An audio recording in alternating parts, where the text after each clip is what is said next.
Hey, Shalom. I'll give our praise to Yahweh, Ba'Shem, Yahweh Shai, the honest apostles slash elders, for your GMS, and blessed salutations to you brothers out there teaching truth, sincerity, Ba'Shem, Rakal Kadash. Um, yeah, man. I was just checking out some videos and ran across this Edomite rant, which he could be a Jake, but just saying, just reading the spirit, you know what I'm saying? I know niggas be getting mad and say, "Oh, you say everybody's Jake." No, like you can kind of read his spirit. He got that Jake spirit on him, Um, but outside of that, this is a pretty good rant. We hear a lot of rants from Edomites, man. But hey, this is a good one. So I just wanted y'all brothers to check it out. Baba Kushai, hey, and once again, Shalom. What's good, y'all?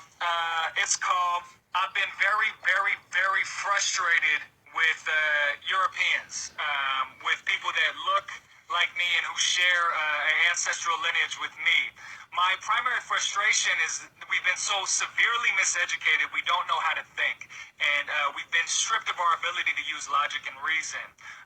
Also, we sit on a pedestal of slavery and colonization, and we sit so high, even those of us who are busting our ass all day, every day, working nonstop, we sit so high on a pedestal of slavery that we can't even see the world for what it truly is. And if we had the gun to our head or the threat of rape at our doorstep every day, we would feel the same sense of urgency that the rest of the world feels, or that colonized peoples who are confined to these artificial borders of the United States feel. So let's be very clear. This land is not the Europeans. It never has been. It never will be. What's going down in Standing Rock, what's going down with this new administration is a continuation of 600 years of colonial theft.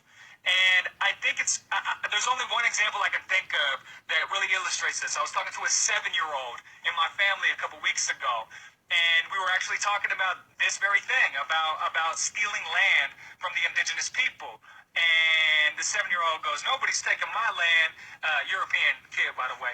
"Nobody's taking my land. I got a gun." I said, "You ain't got no gun." He said, "I got a 45. I said, "You don't have a 45. He said, "No, I got a Nerf gun." I said, okay. Let me break this down for you then. Let's say little Ricky, 2 houses down, comes and steals your Nerf gun. Is that his Nerf gun? He was like, "No, it's my Nerf gun. He stole that from me." I was like, "Word. Well, it's his now, so deal with it." Ricky grows up, has a kid, and gives that Nerf gun to that kid. Now, is it that kid's Nerf gun? He said, "No, it's still my Nerf gun. He took it from me." I said, "He didn't take it from you. His dad did. He's only known that Nerf gun was his whole life. How could you take that back from him?" He's like, "Nah, it's mine. I want it back." I said, "Okay, fine. Let's play this out a little bit longer." So little Ricky's kid has a kid, older, and he gives him that Nerf gun.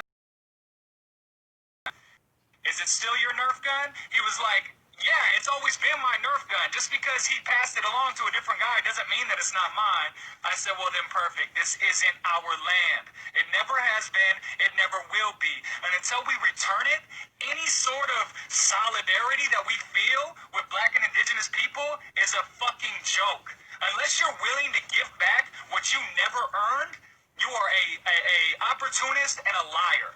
And if you are not even willing to admit that this isn't ours in the first place, you're a fool." And I'm not saying this, maybe I'm saying this because I'm fucking frustrated. And I am, because you guys are better than this. If a 7-year-old can figure out this logic, then y'all can figure this out. And I want more for you. I believe that we have the ability to fucking think. We have the ability to say, "Oh shit, okay, yeah, it's getting hot out here. It's getting very, very hot. There's clearly something wrong.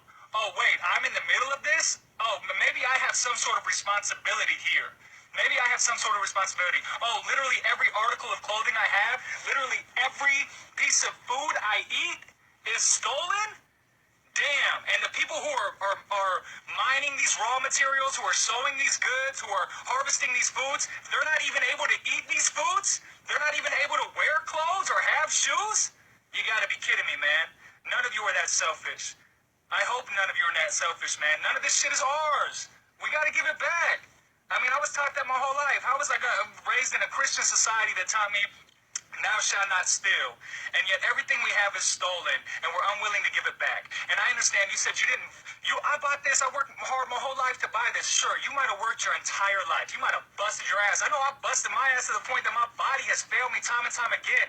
What I also know is that I'm driving a car right now. And as hard as I worked for the car that I drive in, I did not mine any of the raw materials to make this car. I didn't slave away on a rubber plantation so that I could have these wheels, right? And even if I worked in a factory in the U.S., which I've worked in warehouses, but even if I worked in a factory, I got a union job with a pension, with yada yada health insurance, all these other amenities. I might be doing backbreaking work, but it's certainly not like those who are slaving away in mines, who are having the threat of rape and murder at their doorstep all day, every day. So I know I sounded frustrated. Most of you usually probably see me more composed. Fuck it. It's urgent. We have to change our ways right now. This world cannot take us exploiting it any longer, and the peoples of this world will not take us doing this any longer.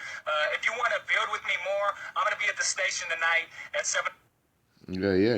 He had a point. He had a lot of points, but he said the world will not take that exploitation anymore. So that goes to Revelations 18 chapter. It says, the cup that she had filled to her double. And will she have reward to her double? You see, so that's what's going on. The Esau, which is the America, which is daughter of Babylon, and all the other nations. They're going to from Britain, the Greco-Roman, Greece or Rome, German Major, German Minor, Spain, all that. All of them are going to go into France. All of them will go into slavery, hardcore bondage, and they're gonna get double. All right, there's no way out of this because the Lord put a spirit on Esau to be hard like Pharaoh, if not worse. All right, you read the story of Moses. Common sense. After the first or second plague, you say okay, because the Pharaoh was like okay, but then the Most High hardened his heart, and he was like no.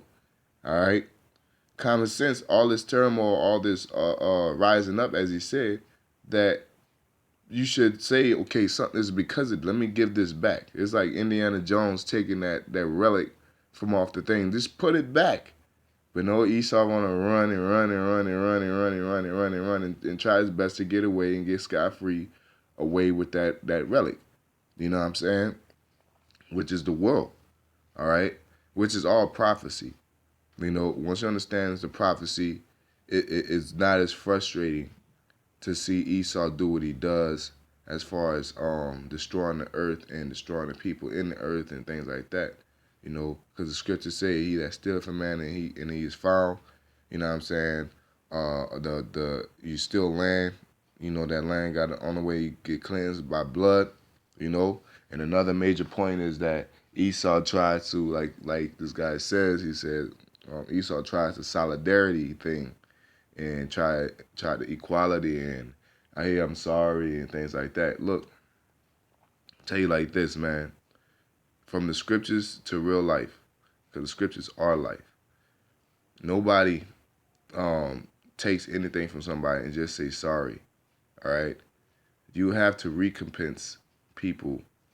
When you repent, you change from you. When you repent, you change from your ways, and your life is dedicated to fixing that. We have Yahweh Shai as the blood of the lamb, but what Esau has when he has to say he's sorry for taking our land, he has to give something back. You can't just act like, okay, I'm sorry. Let's start off from here. No, you have to pay somebody back. All right? If I slap somebody and I say, I'm sorry for slapping you, and I don't let that person get his lick back, and or I just go continue the way I was before. That apology is not acceptable. That apology is not acceptable. Or then Esau don't even barely had the audacity to say they're sorry. They'll tell you that's the past. Slap somebody in the face and then come like a week later and they want to fight. And he said, man, that was a week ago. I still, I feel played. It's a principle. And then you still the neighborhood bully. You know, like nah, man. You know, Esau does that. He sits there, put us through slavery, then we come back. Hey, what about slavery? Oh, that was years ago. Get over it, man. Y'all free, but we still not free. Y'all still over reigning over us. We can't hop up and go to a different country. We can't create an establishment that we want to without your permission. A certain level of establishment, you know, can't create our own currency. We can't do a lot of things. Barely can grow food, you know. So, you know, Esau's time is coming, you know. And if he's an Edomite, even Edomites know. But even Edomites know, regardless of it, whether he is or not. Edomites realize it, you know, because the scriptures say, you know, they're realizing, but they're just hard headed, man. That's all it is. The Most High has hardened Esau's heart, you know. So with that being said, give all praise to Yahweh by Shemi Al Shai, by Shibra Kadash. Shalom.